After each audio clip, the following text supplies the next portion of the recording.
తెలంగాణలో వర్షాలు దంచికొడుతున్నాయి. హైదరాబాద్ నగరంలో సోమవారం సాయంత్రం నుంచి వర్షం కురుస్తోంది. మంగళవారం ఉదయం కూడా పలు ప్రాంతాల్లో వర్షం పడింది. మరోవైపు రాష్ట్ర వ్యాప్తంగా పలు జిల్లాల్లో 3 రోజులు వర్షాలు కురుస్తాయని హైదరాబాద్ వాతావరణ శాఖ హెచ్చరికలు జారీ చేసింది. సముద్ర మట్టం వద్ద ఉన్న రుతుపవన ద్రోణి బికనేర్, ఢిల్లీ, లక్నో, పాట్నా మీదుగా మణిపూర్ వరకు వ్యాపించి సముద్ర మట్టానికి సుమారు 0.9 కిలోమీటర్ల ఎత్తు వరకు విస్తరించి ఉందన్నారు. అదే సమయంలో ఉత్తర కర్ణాటక నుంచి దక్షిణ కర్ణాటక, కేరళ, తమిళనాడు మీదుగా కొమరిన్ ప్రాంతం వరకు విస్తరించి ఉన్న మరొక ద్రోణి ప్రస్తుతం బలహీనపడింది.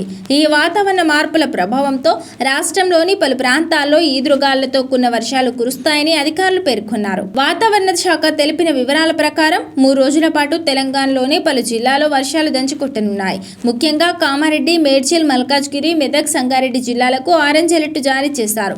ఈ జిల్లాలో మోస్తరు నుంచి భారీ వర్షాలు కురిసే అవకాశం ఉందని వాతావరణ శాఖ పేర్కొంది. హైదరాబాద్, జయశంకర్, భూపాలపల్లి, ఖమ్మం, కొమరంభీం, ఆసిఫాబాద్, మహబూబాబాద్, మంచిర్యాల, ములుగు, నల్గొండ, నారాయణపేట, నిర్మల్, నిజామాబాద్, రాజన్న సిరిసిల్ల, రంగారెడ్డి, సిద్దిపేట, సూర్యాపేట, వికారాబాద్, వరంగల్, యాదాద్రి, భువనగిరి జిల్లాలకు ఎల్లో అలర్ట్ జారీ చేశారు. ఈ ప్రాంతాల్లో తేలికపాటి నుంచి మోస్తరు వర్షాలు, ఉరుములతో కూడిన జల్లులు పడే అవకాశం ఉందని వాతావరణ శాఖ అంచనా వేసింది.